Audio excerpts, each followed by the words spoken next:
하나님의 말씀은 요한복음 21장 1절부터 6절까지 말씀입니다. 공독합니다.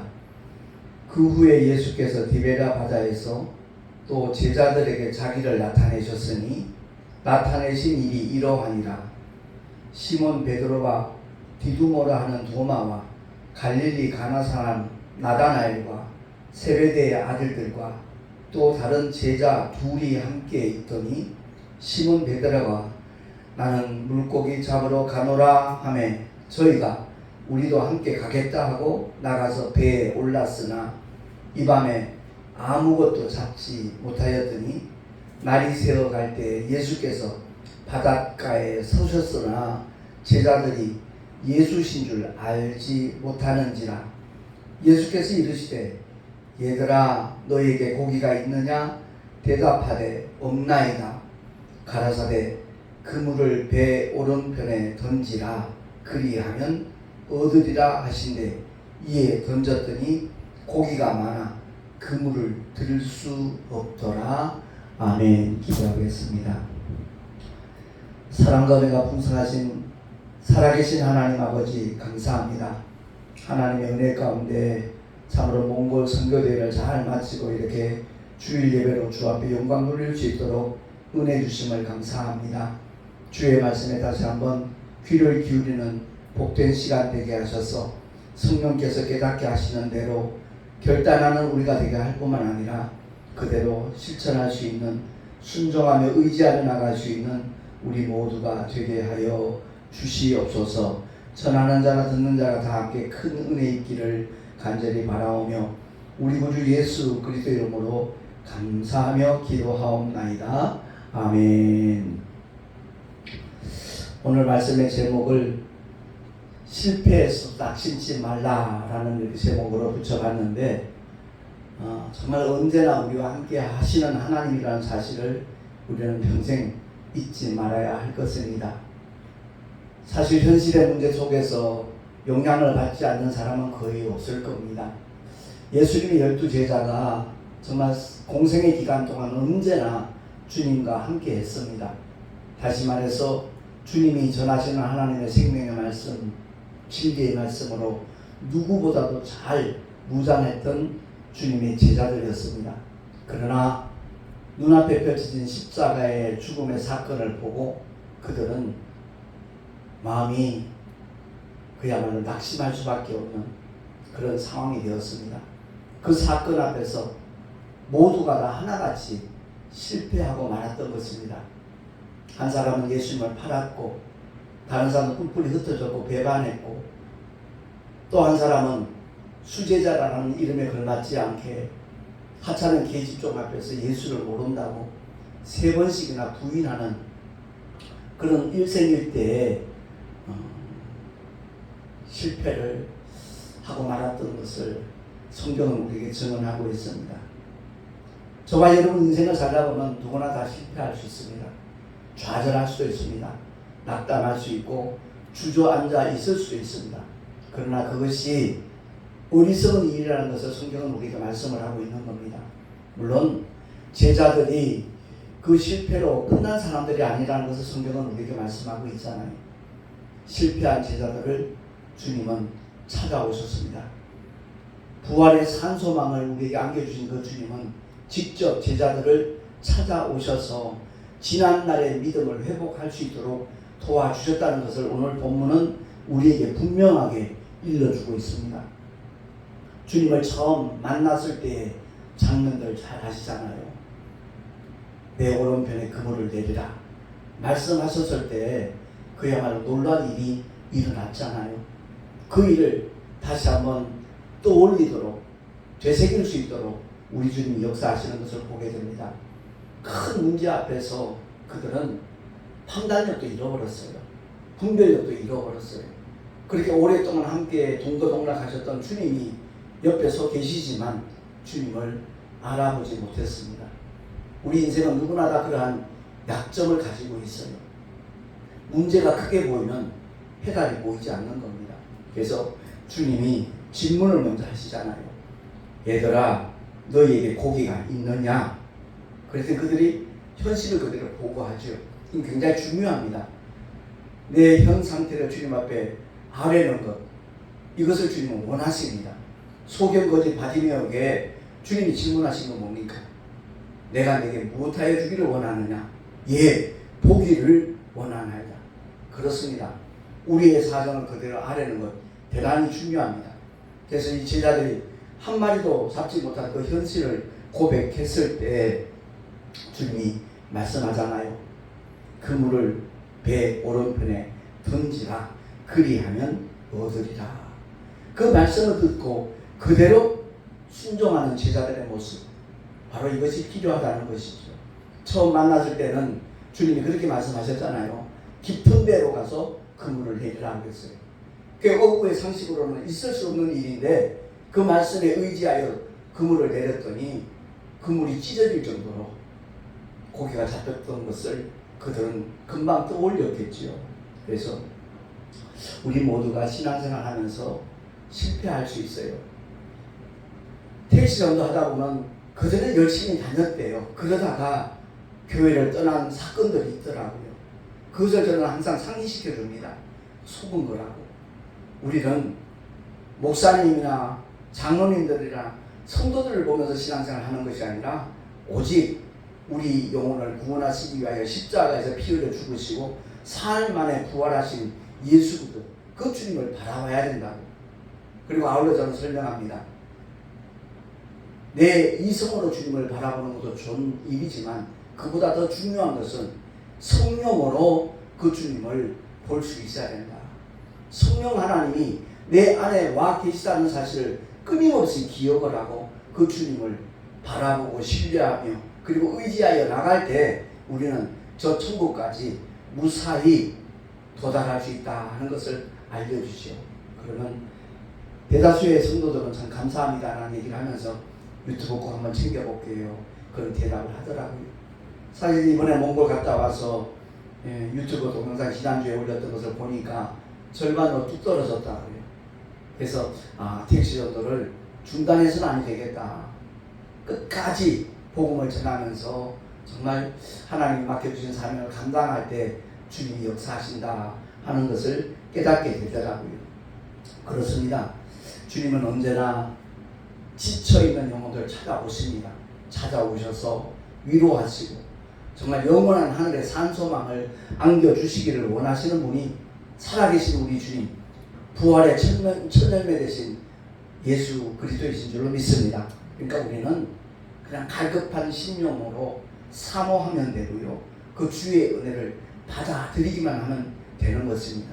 사실 모진 비바람과 매서운 눈보라와 뜨거운 햇볕을 견뎌낸 대구도 포도 얼마나 맛있습니까? 그리고 오히려 상처를 입은 나무들이 맛있는 열매를 맺는다는 것을 우리가 경험하게 되거든요.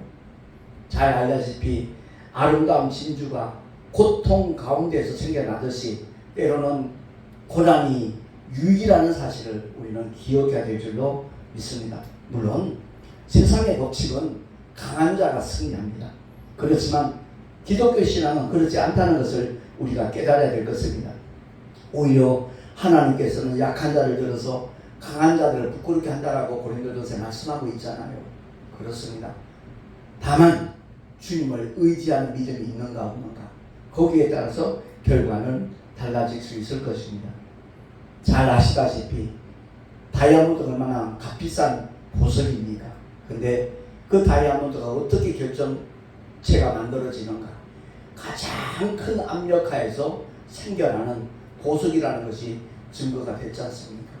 그래서 우리 모두가 다 인생의 가는 길에서 때로는 예측하지 못했던 어려운 문제들, 위기들을 겪게 되지만 그때그때마다 기억해야 될 것은 나와 함께 하시겠다 약속하신 주님, 그 주님만 바라볼 때 주님은 분명히 승리의 길로, 생명의 길로 이끌어 주실 줄로 믿습니다.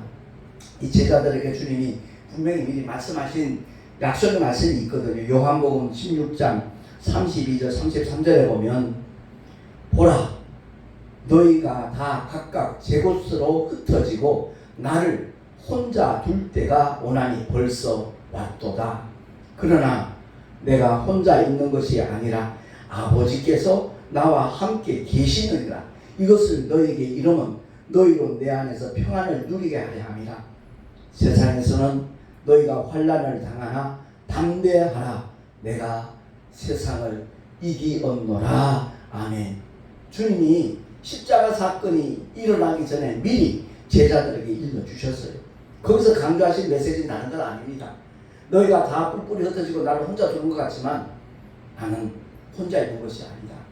아버지께서 나와 함께 계시느니라. 이 말씀을 미리 그들에게 일깨워 주신 겁니다. 왜? 십자가 사건 이후에 낙담하고 실패한 제자들을 찾아오셔서 주님은 새로운 약속을 보장하시기 위해서 이 말씀을 일러주신 겁니다. 어떤 약속이죠? 보혜사 성령 하나님을 기다리라는 겁니다. 그렇습니다. 이 예루살렘 떠나지 말고 이곳에서 아버지 약속하신 것을 기다리라. 그 능력이 너에게 입히올 때까지 이 성을 떠나지 말라라고 신신당부하신 주님의 말씀을 우리가 잊지 말아야 될 것입니다. 우리 모두가 다 주님만 바라보고 의지한다 하면서도 때로는 놓쳐버리잖아요. 잊어버리잖아요. 현실을 쳐다보잖아요. 이 감각적인 문제로 인해서 그 영적인 파워를 상실하는 그런 경우가 얼마나 많은지 모릅니다. 여기 써놨듯이 실패와 위기는 또 다른 기회가 될 수 있거든요. 위기 속에 처했던 다니엘 잘 아시잖아요. 사자굴에 던져졌지만 그야말로 하나님을 신뢰하는 그 믿음을 보시고 너무 간전살 임금에게 하나님을 증거하는 그런 또 다른 하나님의 역사가 나타나잖아요. 다니엘의 세 친구 사드락과 메삭과 아벤노는 어떻습니까? 7배나 되는 풀무불에 던져졌지만 거기에 네 번째 인물이 나타났잖아요. 그 사건을 통하여 그야말로 하나님이 살아계심을 또한 함께하심을 증거하는 하나님의 영광을 그들은 경험하게 되었지 않습니까? 그렇습니다. 우리 모두 다 믿음의 길을 걸어갈 때 현실에 나타나는 문제, 그것이 끝이 아니라는 것만 기억하면 됩니다. 또 다른 하나님의 영광을 위한 하나의 징검다리고 과정이다 하는 것만 기억한다면 절대 실패하는 일이 없을 줄로 믿습니다. 여기 말씀하신 그대로 제자들이 주님의 말씀을 기억했다면, 그 말씀만 절대적으로 신뢰했다면 갈릴리 바다로 돌아가지 않았을 겁니다. 분명히 부활하신 주님과 함께 큰 역사를 일으킬 것을 기대하면서 정말 믿음으로 일관했을 수 있었을 겁니다. 근데 결국 실패하고 나니까 주님이 그대로 방치하지 아니하시고 그 현장에 찾아오시는 주님의 손길을, 주님의 사랑을 우리가 느낄 수 있잖아요. 그들은 더 이상 실패할 수 없었습니다. 그래서 마가다락방에서 오순절날 성령이 임하시기까지 그들은 기다렸던 것입니다. 그렇습니다. 한 500여 문도가 주님의 약속을 받았지만 결국 오순절날 남아있었던 사람은 120명 정도밖에 안 남아있었거든요. 그러한 하나님의 말씀을 붙잡고 기다리는 자들에게 하나님께서는 차별 없이 어김없이 약속하신 성령을 부어 주신 줄로 믿습니다. 사실 지난 주일이 성령 강림 주일이거든요. 우리는 성령 강림 주일을 많은 절기 중에 하나로 1년에 한 차례 정도 지키는 그런 절기로 지켜서는 안 된다는 것이 제 믿음입니다. 저의 고백입니다. 1년 365일 성령 강림절이 되어야 돼요. 왜? 주님이 말씀하신 그대로 주님은 이행을 하시기 때문에 그렇습니다. 성령이 임하시면 영원토록 함께 하시겠다고 말씀을 하셨거든요. 오늘 주보 맨 밑에 나와 있습니다. 요한복음 14장 16절 17절 말씀 우리 한 목소리로 합독을 하겠습니다. 시작. 내가 아버지께 구하겠으니 그가 또 다른 보혜사를 너에게 주사 영원토록 너희와 함께 있게 하시리니 저는 진리의 영이라. 세상은 능히 저를 받지 못하나니 이는 저를 보지도 못하고 알지도 못하니라. 그러나 너희는 저를 아나니 저는 너희와 함께 거하시며 또 너희 속에 계시겠습니다. 아멘. 그렇습니다. 제가 이 말씀을 읽을 때마다 오늘날 성도들이 영원토록이라는 이 단어의 의미를 모르는 것인가, 이 생각을 가끔 가질 때가 있습니다. 그렇습니다. 언제나 어디서나 결코 떠나지 아니하시고 우리와 함께 하시겠다는 하나님의 약속이잖아요. 너희가 다 나를 버려두고 혼자 있게 하는 것 같지만 난 혼자가 아니다. 아버지께서 나와 함께 하신다. 그 말씀하신 주님의 의도가 뭡니까? 너희들도 마찬가지라는 거죠. 보혜사 성령이 임하시면 잠시 잠깐도 떠나시지 않는다는 거예요. 너희 영속에 임하시는 그 성령 하나님은 천국 가는 그 순간까지 영원토록 지켜주시고 인도하시고 보호하시는 하나님이라는 것을 주님이 밝혀주신 겁니다. 세상은 알지 못하죠. 보지도 못하고요.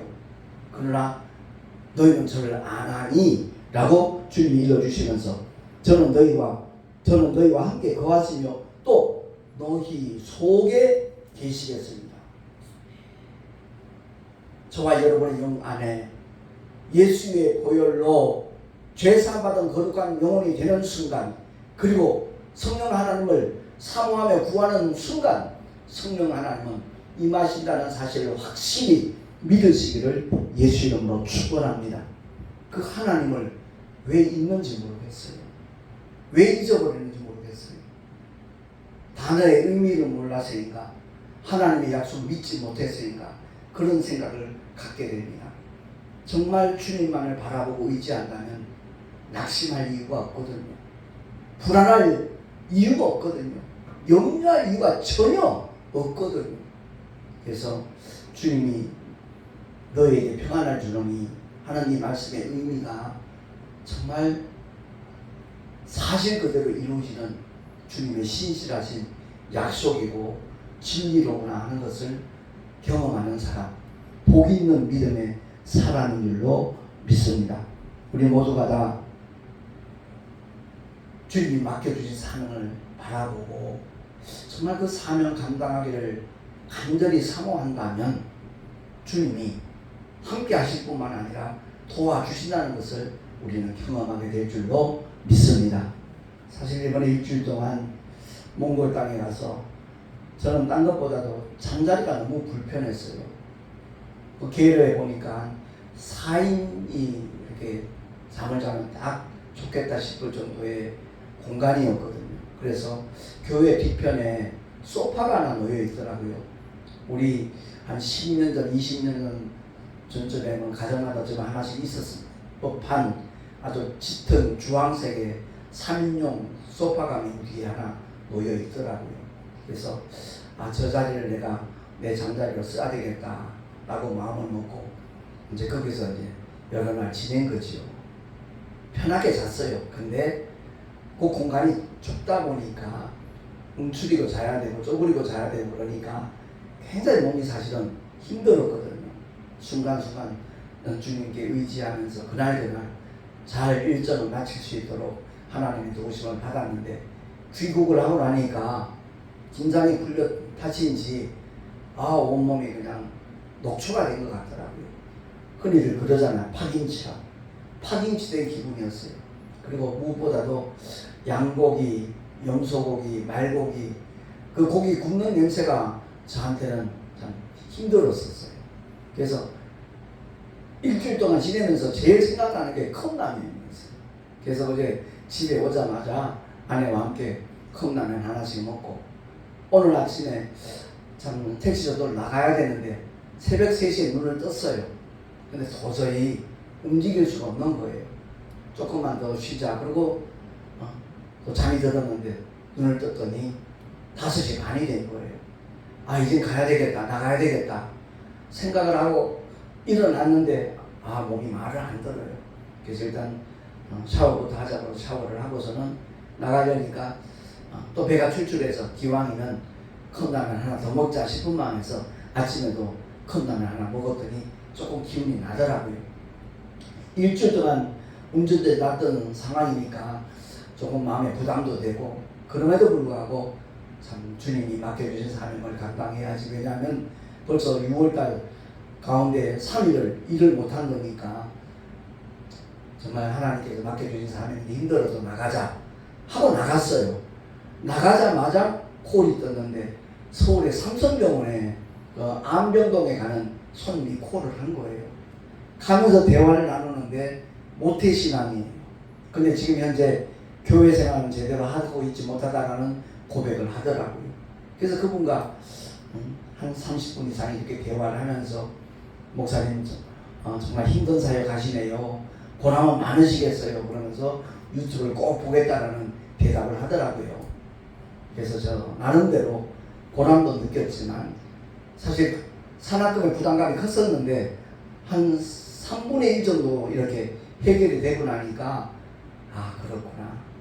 주님 뜻대로 움직이고자 하면 주님은 분명히 우리를 도우시는 정말 우리의 주님이시다 하는 것이 다시 한번 새삼스럽게 깨달아지고 실감이 나더라고요.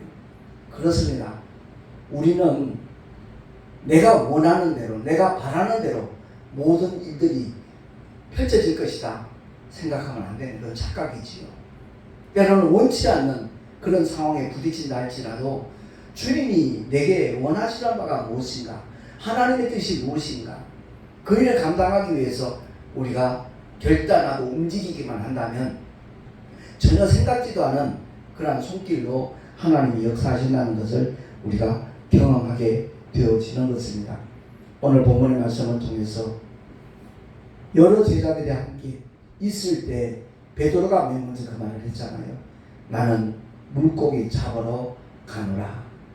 주님과 함께 있을 때는 육안으로 주님을 볼 수 있고 손으로 만질 수 있고 주님이 공생의 기간 동안 육신으로 함께 계실 때는 할 일들이 너무너무 많았어요. 바빴어요. 그런데 십자가의 사건이 마치 마지막인 것처럼 느껴졌을 때 베드로의 선택은 다른 것이 있을 수 없었습니다. 과거에 자기가 하던 고기 잡는 일, 업으로 돌아가야 되겠다 하는 결론을 내렸을 때 함께 있던 모든 제자들도 똑같은 결론을 내려요. 그렇습니다. 리더의 역할은 이만큼 파장력이 큰 겁니다. 수제자이니까. 수제자가 그런 결론을 내렸을 때 함께하던 다른 제자들도 동일한 결론을 내릴 수밖에 없는 겁니다. 그래서 우리는 누군가를 정말 진리 가운데 이끌기를 원한다라면 나부터 진리로 무장을 해야 되고 올바른 선택과 결단을 내려야 된다는 것을 우리는 경험하게 되는 겁니다. 결국 부활하신 주님이 찾아오심으로 말미암아 새로운 약속을 부여받게 되었고 그 약속이 구현되는 그 순간까지 그들은 움직일 수 없었던 겁니다. 보혜사 성령 하나님 오시고 나니까 베드로의 첫 번째 설교 사도행전 2장 38절 여러분 아시다시피 복음의 모든 핵심이 그 짧은 메시지 속에 다 들어가 있잖아요. 사도행전 2장 38절 우리 한번 찾아서 한번 합독을 하도록 하겠습니다.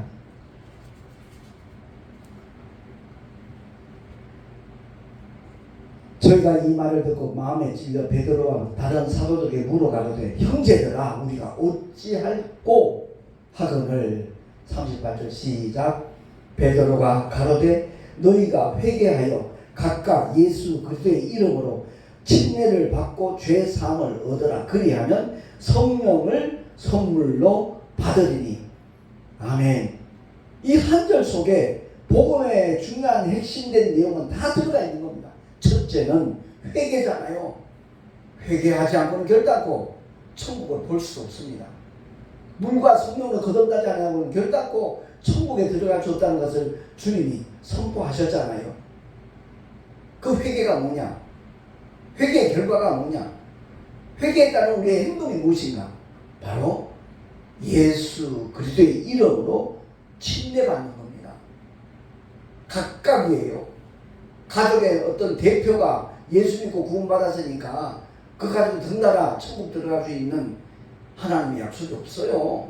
각각이에요. 제각기 하나님 앞에 내가 죄인이었음을 고백하는 것이고, 사망 것에 깨뜨리시고 세상 죄를 모두 짊어지시고 부활의 천년에 되신 주님을 나의 하나님으로, 나의 왕으로, 나의 구주로 영접하는 그 믿음의 고백, 그게 회개거든요. 그리고 예수 이름으로 침례를 받았을 때 약속하신 보혜사 성령님은 누구나 다 받을 수 있다는 것이 이 설교의 중요한 내용입니다. 그렇습니다. 성령 하나님이 임하셨는데 염려한다?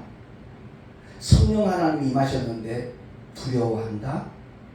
뭔가 잘못된 거잖아요. 하나님의 말씀이 문제인가요? 아니면 그 말씀에 대한 나의 믿음이 문제인가요? 우리는 성경을 절대 복잡하고 어렵고 혼란스러운 말씀으로 생각하면 아니 됩니다. 너무나 단순합니다.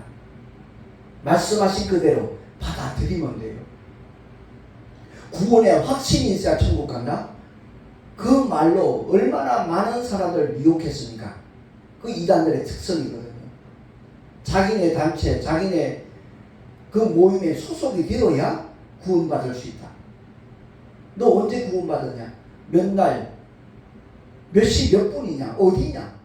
이거 모르면 구원받은 게 아니라는 말로 성도들을 유혹하고 미혹하는 그런 이단의 속는 자들이 또한 얼마나 많이 있습니까? 너무 어리석어요. 너무 어리석어요. 우리는 하나님의 말씀만, 그 약속만 믿고 의지하면 모든 것을 책임져 주시는 분은 우리 하나님이신 줄로 믿습니다. 우리 그 주님을 절대적으로 신뢰하고 의지하며 나가는 하나님의 사람으로 살아갈 수 있기를 예수 이름으로 축원합니다. 조그만 씨앗에 그 나무에 모든 것이 들어가 있잖아요. 감씨가 있든지 사과씨가 있든지 그 속에는 감과 사과의 모든 특성과 모든 나무가 다 들어가 있어요.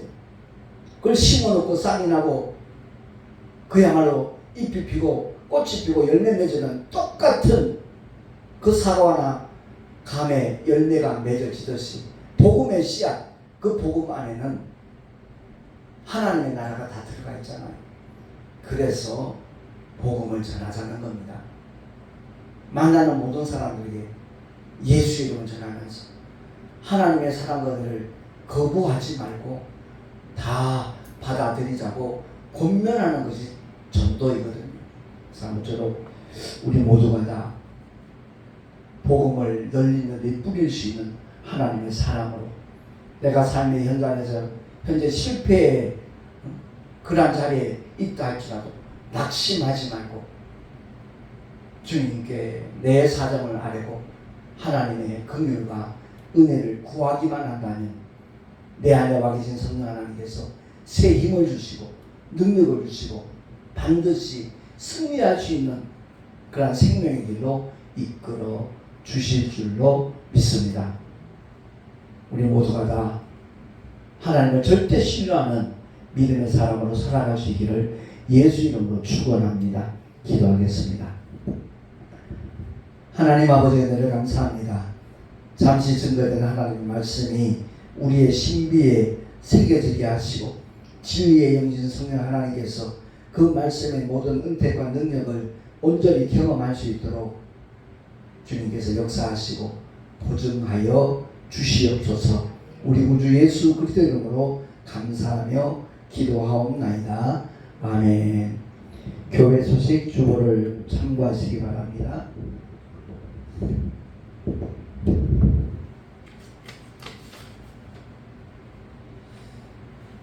5월 29일 날 우리가 출발을 해서 6월 3일 어저께 영원한 생명의 전도 대축제 잘 마치고 돌아왔습니다. 많은 동역자들이, 성도들이, 또한 가족들이 중보 기도해 주셔서 어려움 없이 그 모든 일정을 잘 마쳤다고 생각을 합니다. 너무너무 감사하고요. 그리고 6월 12일부터 13일까지 서울 수유동에 있는 영락교회 영락기도원에서 우리 교단의 목회자와 사모 기도회가 진행이 됩니다. 위에서 기도해 주시길 바라고요. 모든 교단 사역자들이 동참해서 정말 성령의 충만한 은혜를 다시 한번 확실하게 경험할 수 있는 그런 은혜의 자리가 될 수 있기를 바랍니다. 그리고 지난번 서천에서 있었던 우리 교단 전도부 행사 때 강사로 오셨던 남현교회 그 원로 목사님이신 이춘복 목사님께서 6월 27일 날 총회, 우리 교단 총회 모든 목사님들을 초대하셨습니다. 점심을 대접하면서 당신의 40여 년간의 그 목회 경험을 통해서 정말 보탬이 될 수 있는 그런 특강과 세타임전도 해주시겠다고 했습니다. 함께 위해서 기도해 주시면 대단히 감사하겠습니다.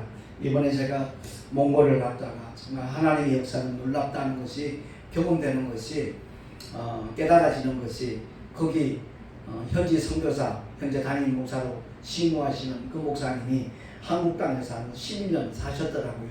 그래서 신학을 마치고 난 다음에 부교육자로 현역 목사로 사역을 잘 하셨대요.